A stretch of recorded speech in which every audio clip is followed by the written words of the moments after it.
If you look at a map of the world for long enough, a strange feeling can begin to rise in the mind. Not suddenly, not like revelation.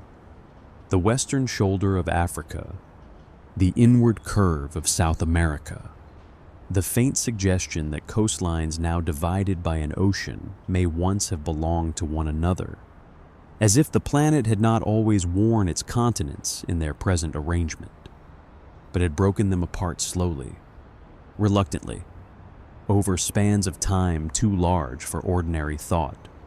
It is the kind of thing a person might dismiss almost at once, a resemblance, a visual trick, a pattern the mind imposes because the mind is always trying to connect what it sees.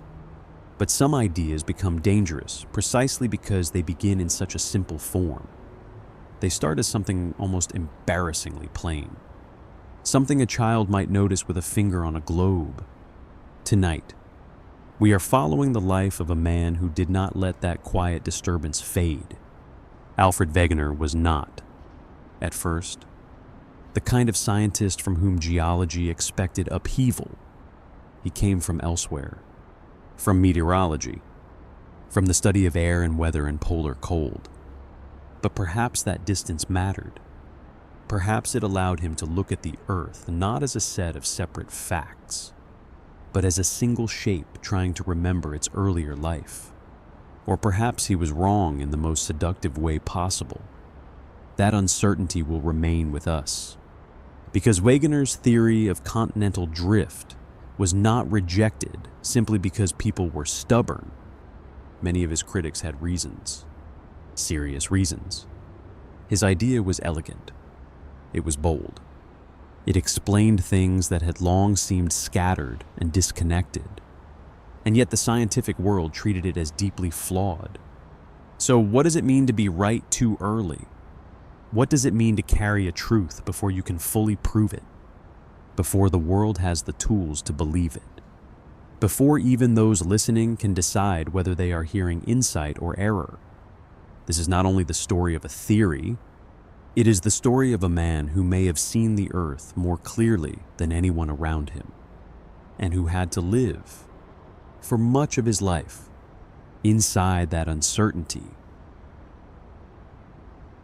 Before Alfred Wegener became the lonely defender of a controversial idea, there was only the shape itself, a shape that should not have meant so much. You can imagine him with maps spread before him, not yet at the center of any scientific storm, not yet carrying the full burden of what the thought would eventually ask of him. At first there was only that fit, that strange visual intimacy across the Atlantic, South America leaning toward Africa, not perfectly, not in the clean way of puzzle pieces made for a table, but with enough echo to disturb the settled picture of the world. For many people, such a resemblance would have remained a curiosity, one more coincidence in a world full of them. But Wegener did not leave it there. He had the kind of mind that was not satisfied by likeness on the surface. If continents had once been joined, then the evidence would have to run deeper than outline. The Earth itself would have to remember. In 1911, before the theory took public form, Wegener wrote to Vladimir Köppen, the great climatologist who would later become his father-in-law. That detail matters because it places the idea in a room before it enters the world, before lectures, before dispute, before professional resistance. There is a private act of persuasion, a letter, a scientist trying to explain why a thought that sounds improbable may deserve serious attention. Because the evidence, if gathered carefully enough, might begin to align. Because the force of Wegener's idea was never only visual. The coastlines were the invitation, not the destination. What held him more deeply was the possibility that clues scattered across geology, paleontology, and climate might all be pointing in the same direction. If continents had once belonged together, then traces of that intimacy should remain. Rocks might correspond. Fossils might appear in places that no longer make sense. Ancient climates might seem misplaced, as though lands now frozen or dry had once occupied very different latitudes. So the question changed.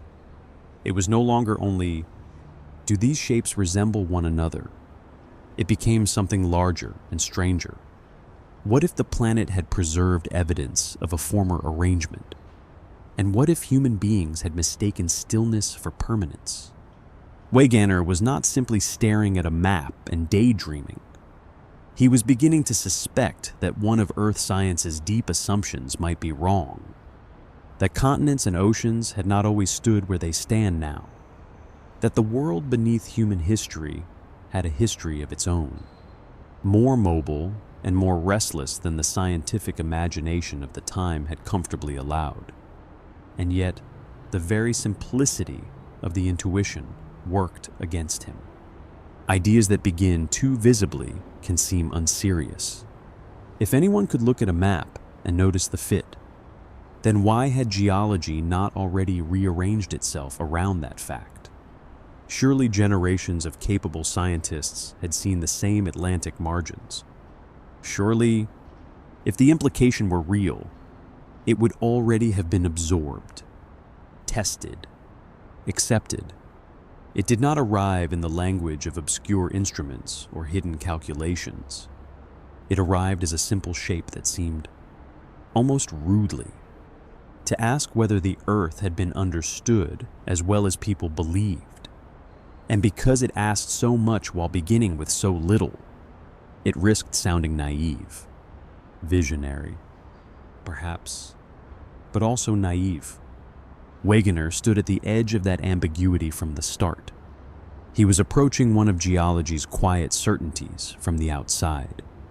He was allowing a pattern others had passed over to grow heavier, more serious, more dangerous in his hands. And once he allowed that, he could not remain with the coastline alone. If the shape was to mean anything, the Earth would have to answer from deeper places, from fossils buried in distant ground, from mountain belts that seemed to continue across oceans, from traces of ancient cold in lands now warm, and signs of ancient warmth in lands now locked in ice. The map had opened the door, but what waited beyond it was not a visual trick. It was a theory beginning to search for a body. And once those deeper correspondences began to gather, the question changed again. What if this impossible-looking idea could explain more than the accepted view of the world? When Wegener brought the idea into public view in 1912, he was no longer offering only a suggestive resemblance between continents. He was beginning to offer something much harder to ignore. A pattern can be dismissed. A system is harder. What made continental drift unsettling was not simply that it was bold. What made it unsettling was that Wegener began to gather clues from different realms and make them lean toward one another, as though pieces that had long existed in separate rooms of knowledge suddenly belonged in the same conversation. Fossils were one of the quiet strengths of the theory. There were species found on continents now separated by vast oceans that did not seem to belong to a world of fixed landmasses. There were geological formations that seemed to continue from one continent to another, as if the ocean between them were a later interruption. There were signs from ancient climates that appeared oddly displaced, as though the continents had not always occupied the positions in which later ages encountered them. Continental drift did not just explain one puzzle. It seemed capable of turning many scattered anomalies into parts of a single picture. Coal in Antarctica no longer had to remain a strange fact in isolation. Glacial traces in regions now associated with heat and dryness no longer had to feel like disconnected relics. Fossils found across far separated lands could be understood not as inconveniences, but as echoes from an older arrangement of the Earth. The theory began to breathe because it reduced distance between facts. And there is something deeply seductive about that moment in science. The moment when separate things stop feeling separate. When the world seems, for an instant, more unified than it did the day before. It is easy to imagine how this must have felt to Wegener. Not as sudden intoxication, but as a slow, intensifying conviction built from repeated encounters with the same underlying pattern, the Earth. In other words, seemed to be remembering. That is why his 1915 book, The Origin of Continents and Oceans, mattered so much. It was the point at which a dangerous suspicion matured into a coherent vision of the planet. Wegener was telling readers that continents were not eternal fixtures, but travelers, that they had once been joined in a former whole and had since moved apart across inconceivably long spans of time. There is a quiet grandeur to that claim. It asks the mind to look at the ordinary map of the world and understand it not as a stable endpoint, but as a temporary condition. And yet, this was also the beginning of the trouble, because beautiful theories draw scrutiny in proportion to their beauty. The more they seem to gather the world into a single frame, the more urgently they must answer the question of how. If continents had indeed moved, by what force had they moved?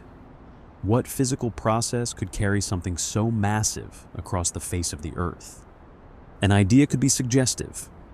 Evidence could be suggestive. But geology was not only a field of correspondences. It demanded mechanism.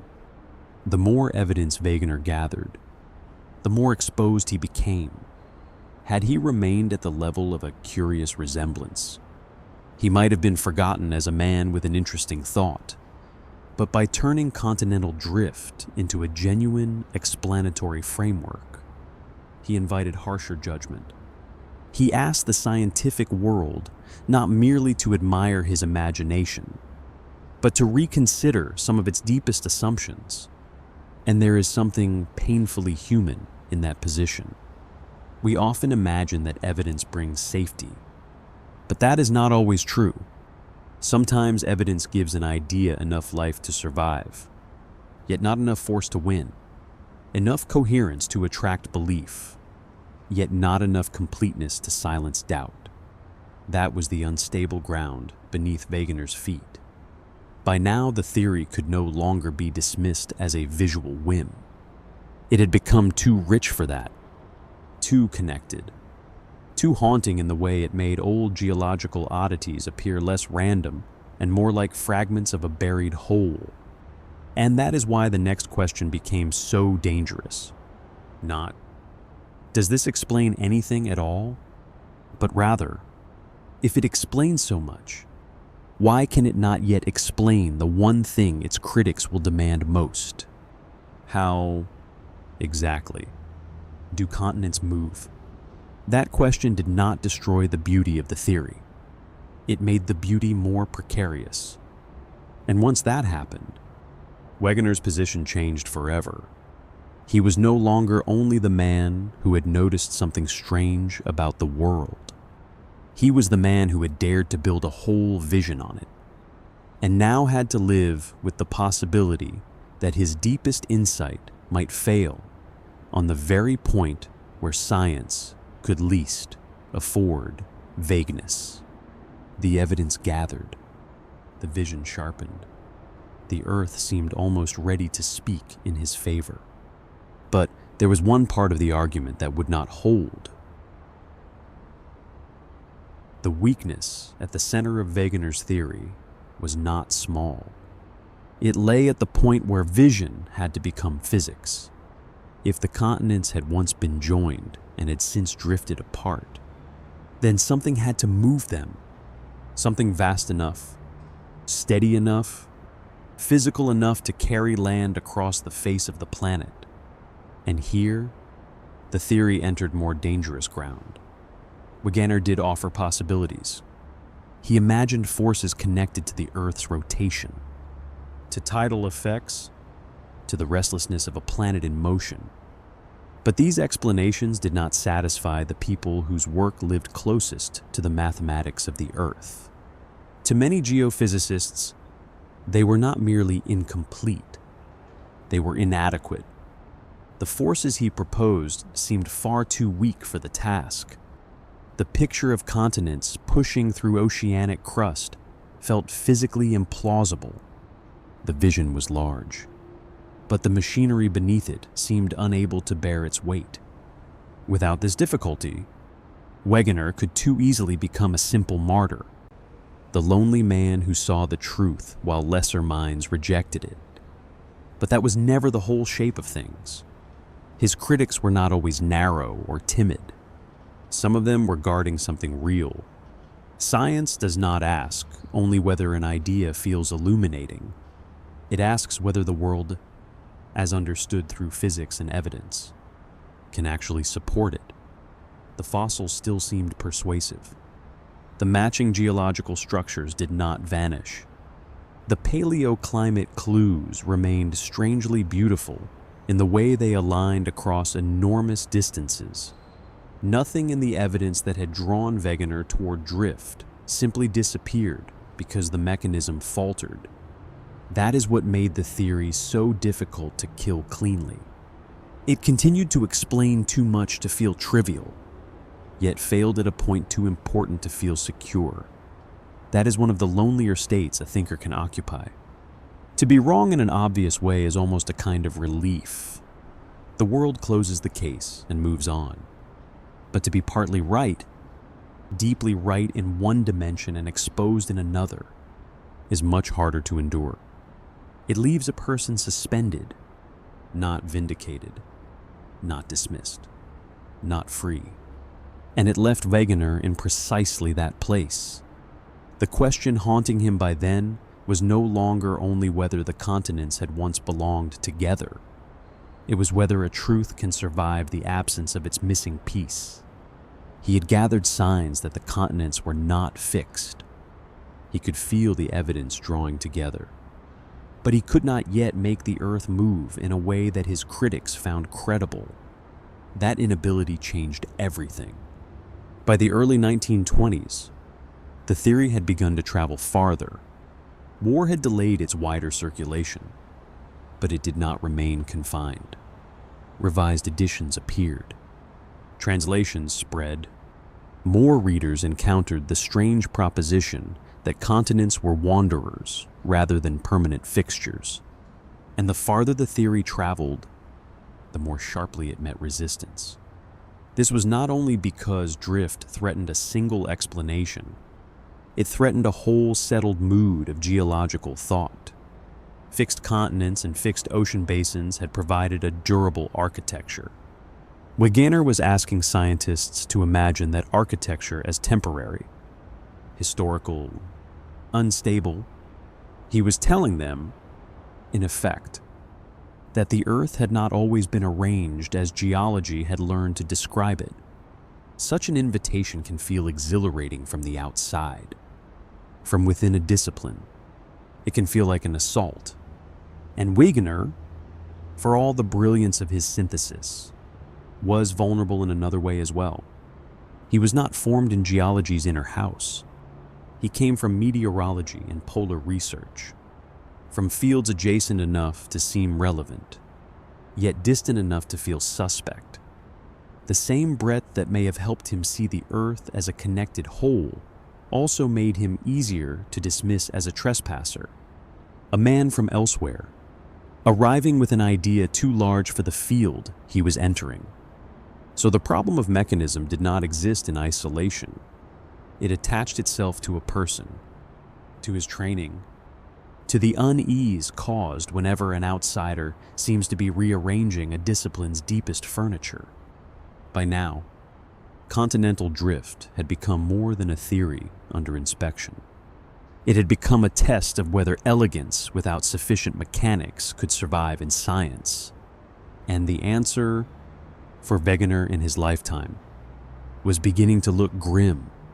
Still, the theory remained there, like a coastline glimpsed through fog, not solid enough to step onto, not vague enough to disappear. And that is what made the next phase so painful. Because once an idea acquires a visible weakness, criticism does not always remain a neutral matter of argument. It can gather weather around it. It can become a climate. There is a difference between being criticized and being made to live inside criticism. By the middle of the 1920s, continental drift had entered that second state. The theory was no longer merely being examined for its faults. In many geological circles, it had become something closer to an object lesson in overreach, a proposal too sweeping, too insufficiently grounded, too willing to reorder the earth before the mechanics had been secured. The missing mechanism did not merely weaken the theory. It altered the atmosphere around the man who defended it. Here, loneliness stops being abstract. It is one thing to publish a controversial idea. It is another to feel the air around that idea grow steadily colder. Wegener did not vanish into silence. On the contrary, the theory was discussed, argued over, pushed against, but that can be a harsher kind of isolation than neglect. To be visible and unconvinced, to be heard and still not granted standing, to watch one's most important idea circulate in the world as a problem more often than as a possibility. In 1926, that hardening became especially visible. A major gathering organized by the American Association of Petroleum Geologists brought continental drift into open scrutiny. The details of every paper need not detain us here. What matters is the atmosphere. The idea was not entering a room of gentle curiosity. It was entering a room prepared to resist, prepared in many cases to keep geology from being rebuilt on foundations they believed unsound. And perhaps they were right to be wary. That is part of what keeps this story from collapsing into simple injustice. A science that accepts grand theories without demanding physical plausibility would not be stronger. It would be weaker. Yet disciplines can become attached to their own stability. They can defend good standards and still miss emerging truth. They can ask the right questions in a spirit that leaves no room for answers, not yet fully formed. Wegener stood in that narrow and painful space. He was not entirely alone, though the isolation remained profound. Arthur Holmes, among a small number of others, suggested that the absence of a mechanism need not be the end of the matter. Holmes imagined slow convection within the Earth's interior, currents deep below that might one day help explain the movement Wegener had proposed. But this was not triumph. It was only a faint opening, a possible future language, not yet a rescue. And beyond the debates, there was Wegener's own life, still marked by the landscapes that had shaped him long before continental drift became his burden. He kept returning northward, toward the severe distances of Greenland, toward weather, ice, and the difficult beauty of polar work. There is something quietly fitting in that. A man living inside a theory the scientific world found too unstable spent much of his life in places where stability itself was fragile. Snowfields shift, ice opens, wind changes the terms of survival from 1 hour to the next. It would be too easy to turn that into symbolism. Real life is usually less tidy than metaphor, and yet the resonance remains. Wegener's loneliness was never only the loneliness of an office or a lecture hall. It was also the loneliness of carrying an unresolved idea while continuing to work in landscapes indifferent to human recognition. His Greenland diaries, in their surviving traces, do not read like the private journal of a man endlessly dramatizing his theoretical exile. That may be one of the most human details of all. Life goes on even when history later tries to isolate a single grand narrative. There are duties, discomforts, calculations, supplies, weather, fatigue. Great ideas do not remove a person from ordinary material existence. They simply accompany it. And still, the drift theory remained unresolved. By then, the question had changed once more. No longer only whether Wegener had seen something real, but what it costs to continue carrying an idea once the world has made clear that it does not know how to welcome it. His evidence had not dissolved. His weakness had not been repaired. His position had not become easier. What remained was not resolution, but endurance. That word matters. Endurance is quieter than victory, and often more difficult. It asks a person to continue without confirmation, to live in the long middle, to keep faith, not in certainty, but in the possibility that one's vision contains something the present cannot yet hold. And yet even endurance has an edge. A life cannot remain suspended forever. At some point, every story asks whether the world will answer back. For Alfred Wegener, that answer would not come in the way one might hope. It would come late, and first. It would come through ice and distance and the silence of Greenland. In 1930, Alfred Wegener returned once more to Greenland. By then he was 50 years old. The theory that would later make his name famous still had not found acceptance on the scale he needed. He remained a respected scientist in other domains, a serious polar researcher, a man of wide and disciplined intelligence. But the great geological rearrangement he had proposed still lived in suspension, too suggestive to disappear, too compromised to prevail. Then came the final journey. There are photographs from that period which seem, even now, to hold more stillness than an image should be able to carry. Snow, equipment, heavy clothing, the austere human presence set against a landscape that appears almost emptied of history. In such places, a life can seem both very small and very sharply defined. Wegener set out under brutal conditions to support a remote station on the Greenland ice. He would not return. Somewhere in that white immensity, after helping make the journey possible, his own life came to an end. If this were only a tale of science correcting itself, it could almost be told as an abstract process. A theory emerges, is doubted, later wins, but real lives do not move with that elegance. Wegener did not live to stand in the warmth of confirmation. He did not watch geology gradually reorganize itself in his direction. He died while the deepest question attached to his theory remained unresolved. And for a time, it remained unresolved still. The earth did not suddenly rise in one clean gesture to vindicate him. The answer came slowly. Over the decades that followed, separate lines of evidence began once again to lean toward one another, much as they had in Wegener's own mind.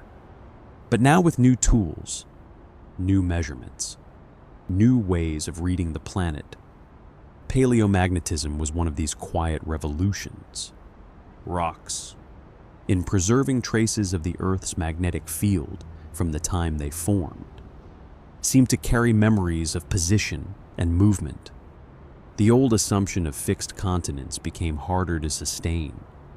Then came the study of the seafloor, the great ridges and spreading centers hidden beneath the oceans, suggesting that oceanic crust was being created and moved in ways earlier geology had not imagined clearly enough. At last, there was something like a physical language of motion, not Wegener's exact mechanism, not the version he himself had offered. But a world in which continents could move was becoming scientifically thinkable.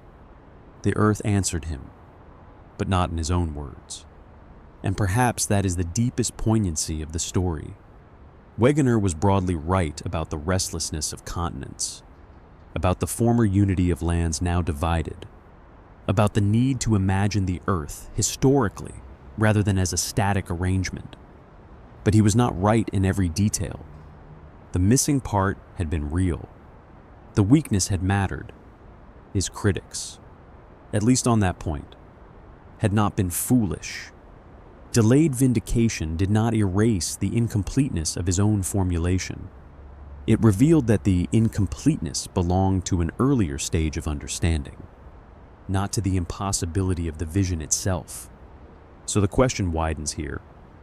What does it mean to be right too early? It does not mean being flawlessly correct while everyone else is blind. More often, it means seeing the outline of a truth before the age has acquired the means to make that truth physically secure. It means holding the map of something before the road has been built. It means offering a shape others can glimpse, even while the structure beneath it remains unfinished. Not only because others resist it, but because the person carrying it must live with its incompleteness more painfully than anyone else. Wegener was not protected by his own conviction. He was exposed by it. The closer he came to a larger truth, the more severely the missing piece mattered. And still, the continents moved. Not because he wished them to, not because elegance demanded it, but because the Earth, over time, proved less fixed than the old view had allowed. The planet he imagined as mobile became, in the later 20th century, a planet science could finally describe that way. His loneliness, then, was not only biographical, it belonged to a deeper pattern in the history of ideas, the moment when evidence begins to gather before explanation is ready. The interval in which a person can feel truth approaching, but cannot yet carry it across the final bridge into general belief. It is a colder region than people often imagine, and Alfred Wegener spent much of his life there. So when we return, at the end, to the shape of the continents, that first quiet disturbance on the map, it no longer feels quite the same. It is not just a resemblance now. It has become an entrance into a larger meditation on what science asks of human beings, and what it sometimes withholds from them. Wegener's story matters not because he was a lonely genius in the easy romantic sense. It matters because his loneliness was difficult, mixed, unresolved. He saw something real, but not in finished form.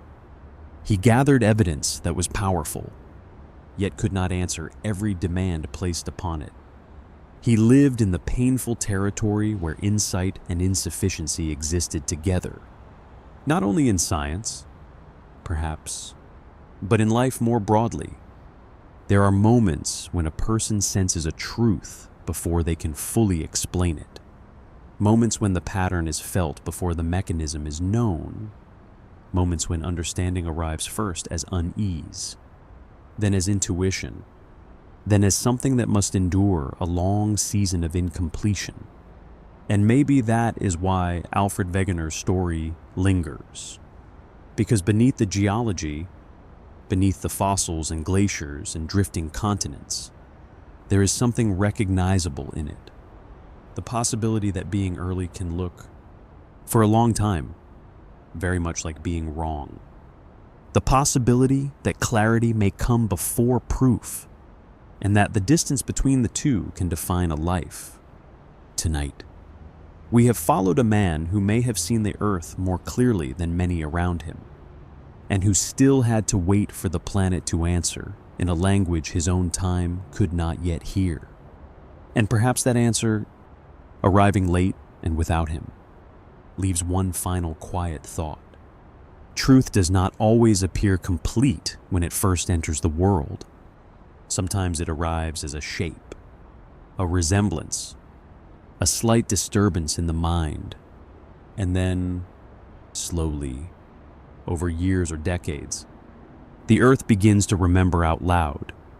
For now, let that vast and patient motion settle gently into the dark. let the continents drift back into silence, and let the long, cold distances of this story grow still.